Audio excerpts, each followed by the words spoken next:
안녕하십니까. 이번에는 이제 우리 사법부의 희망 세 분의 판사에 대해서 말씀드려 보겠습니다. 지금 현재 김명수 체제 이후에 우리 사법부가 이제 대위기에 빠져 있다고 저는 봅니다. 실제 법의 권위가 판결에 대한 불신이 송두리처럼 이제 무너지고 있습니다. 요즘 이제 법정 가면 판사한테 고함도 치고 이 권위가 서지 않는 정말 이제 법치 붕괴가 일어나고 있을 정도로 심각한 사법부의 대위기인데, 그래도 이제 훌륭한 소신 있는 양심적인 이런 이제 판사들이 있기 때문에 아직은 저는 희망이 있다, 이렇게 봅니다. 제가 이번에 소개하고자 하는 분은 세 분의 판사입니다. 세 분의 판사. 바로 이제 조병구 판사, 그리고 이제 신진우, 그 다음에 김옥곤, 이런 이제 세 분의 판사입니다. 이 세 분은 이제 제가 보기 세 가지를 다 갖추고 있어요. 첫째는 이제 실력이 있고요. 실력. 그리고 이제 소신과 용기, 이런 게 다 갖추고 있어요. 성실성도 있고. 판사는 이제 일단 원칙, 소신, 이게 중요하거든요. 그러면서 이제 실력도 있어야죠. 그 다음에 공평, 무산, 이런 게 다 갖추고 있는 이런 분들이 세 분이 아닌가, 이렇게 봅니다. 제가 사법부의 위기로 세 가지를 지적하는 게 첫째가 정치 판결이거든요. 이런 게 많으면 이게 사법부가 무너집니다.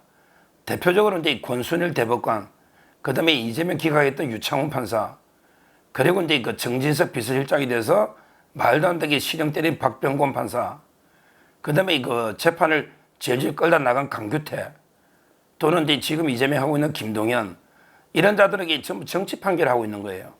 이게 심각한 문제고요. 그리고 이제 요즘 또 판결의 위기는 이제 넉장, 지연된 정의는 정의가 아니잖아요. 넉장 판결이 많습니다. 그리고 이제 판결문 보면 세 번째가 부실 판결이 많아요. 부실. 정말 이제 기초적인 법리까지 착각해버린 이런 이제 부실 판사들이, 판사 수준 차이가 너무 난다 이거죠. 크게 보면 이제 법원의 위기는 정치 판결, 그 다음에 넉장 판결, 그리고 이제 부실 판결, 이렇게 세 가지로 볼 수 있는 거예요. 실제 정치 판결이 심각한 게 우리법연구회나 이제 민변이 우리 판사의 6분의 1 정도 됩니다.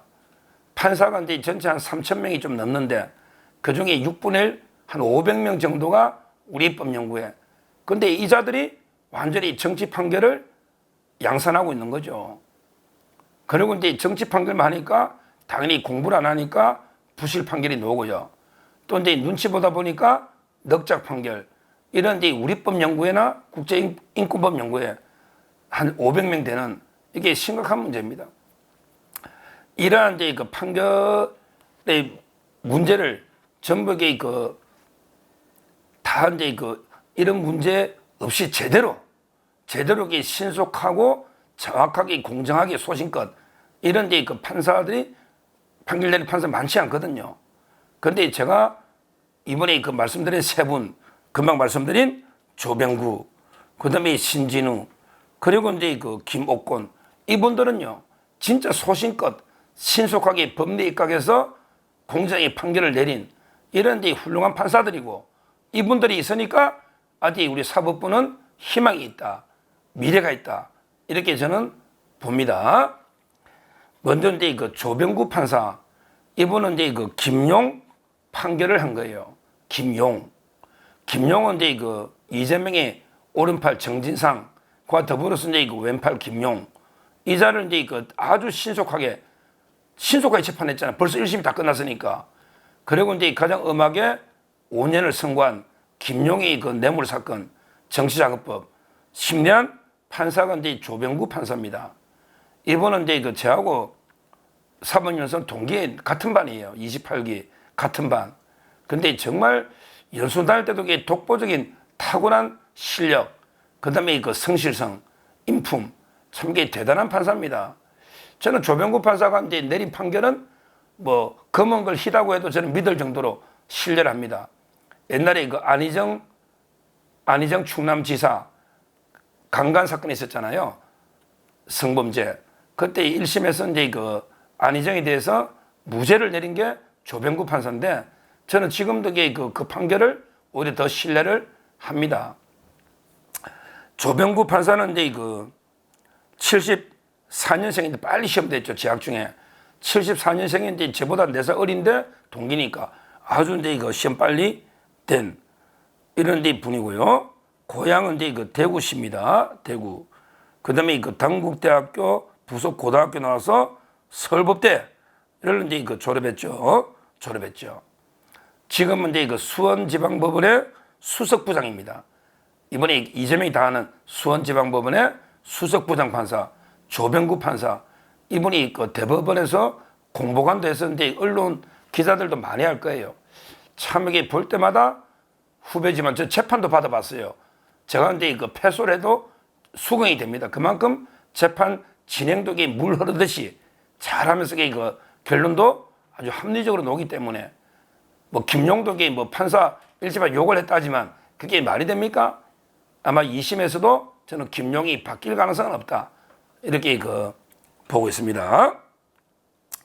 참 이게 장래 뭐 대법관으로도 저는 충분한 왜 연수원 성적도 워낙 우수해서 초임지가 이제 서울중앙지방법원에서 이제 일할 정도니까 대단한 이게 판사다. 후배지만 제가 진짜 존경하는 판사다. 이렇게 조병구 판사 말씀드리고요. 그 다음에 두 번째가 이번에 바로 이화영. 이화영은 이게 9년 6개월 쉬운 게 아닙니다.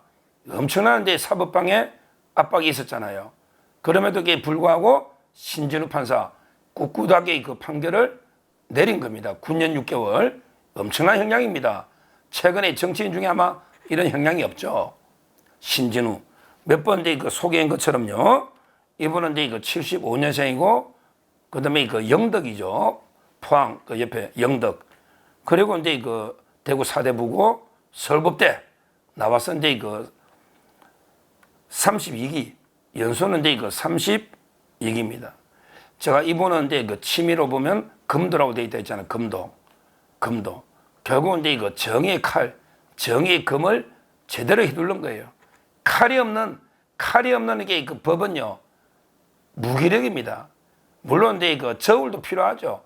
저울이 있어야지 이제 그 저울이 없으면 또 이거는 무자비한 잔인함 그 자체죠. 저울도 필요해요. 그렇지만 이게 칼이 있어야 돼요. 단호하게 악에 대해서는 정의의 칼로 베는 단호하게 그 베는 이게 필요합니다. 따라서 이제 정의의 여신은 칼과 저울이 두 개를 다 들고 있어야 되는 거예요. 근데 신진우 부장은 상당히 금도를 좋아하다시피 칼을 잘 쓰는가 봐요. 형량은 상당히 높기로 좀 유명한데 범죄자한테는 이게 엄하게 다스려야죠.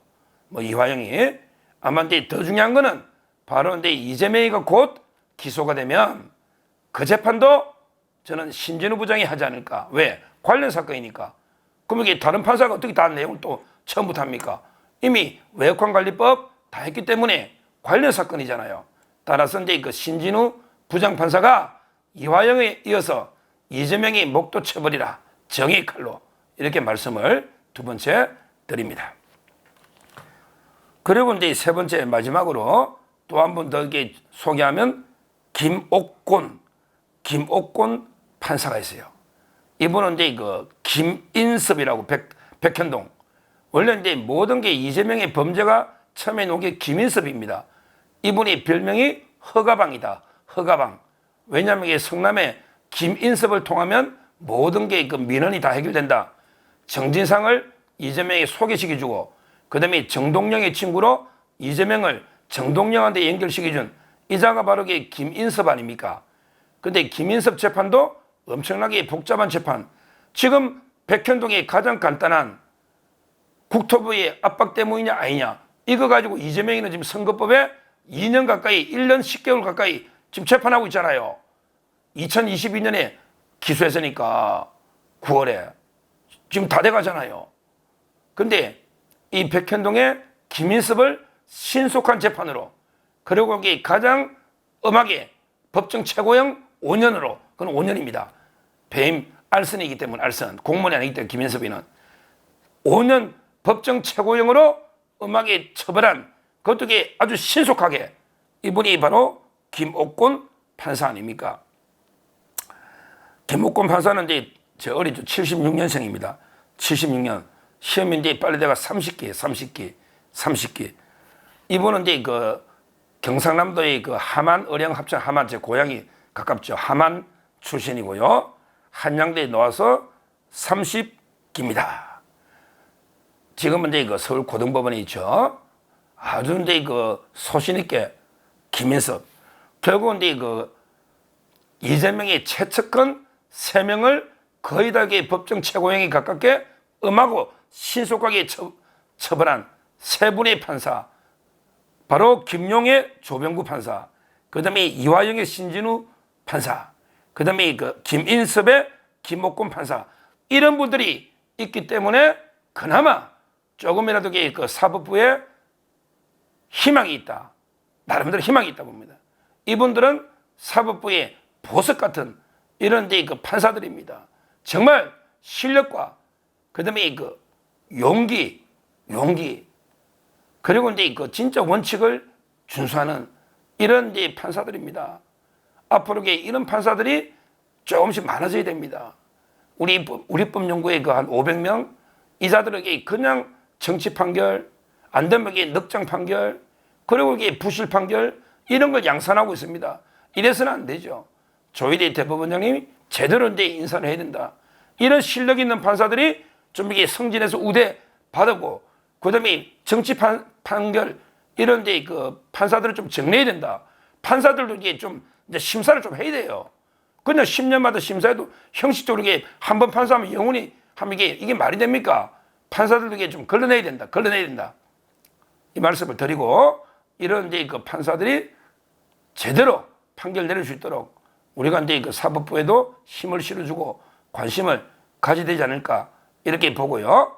앞으로도 이런 이제 그 훌륭한 판사님들이 많이 나오기를 기대합니다. 정말 우리 사법부가 미정유의 위기, 대위기에 처했어요. 완전히 법의 지배가 무너지면서 판결의 권위가 땅에 떨어지고 있는 이 상황에서 이런 훌륭한 판사님들이 많이 나오면 앞으로 그 사법부가 다시 한번 그 국민의 사랑과 신뢰를 받을 수 있는 계기가 되지 않을까 이렇게 봅니다. 이 3분의 판사님들 화이팅! 정말 이제 그 응원, 격려를 보내드리고 앞으로도 소신껏 판결을 잘 해주시기를 기대합니다. 감사합니다.